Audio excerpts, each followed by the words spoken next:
Fernando, seorang pria yang sehari-hari bekerja sebagai pemulung, terluka setelah dihakimi warga yang marah karena ketahuan mencuri di rumah warga di Jalan Jaya 7, Kelurahan 16 Ulu, Kecamatan Seberang Ulu 2, Palembang. Pelaku kemudian diamankan polisi yang datang ke lokasi kejadian dan mengamankan pelaku ke Mapolsek Seberang Ulu 2. Dari keterangan, awalnya tersangka sedang mencari barang bekas. Melihat kondisi rumah korban yang sepi dan tak terkunci, pelaku kemudian masuk ke rumah korban dan mengambil barang berharga. Tersangka juga melakukan pencurian di rumah warga lain dengan merusak jendela rumah. Mengambil barang-barang berupa satu unit mesin subuh, satu dinamo cas kipas angin, terus mesin profil kayu.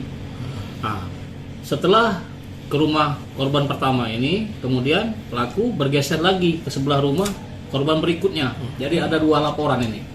Nah, di rumah sebelah pelaku mengeluarkan satu bilah parang dari dalam karung, kemudian mendongkel jendela, masuk ke dalam rumah korban, mengambil satu kalung merah dan satu jam tangan.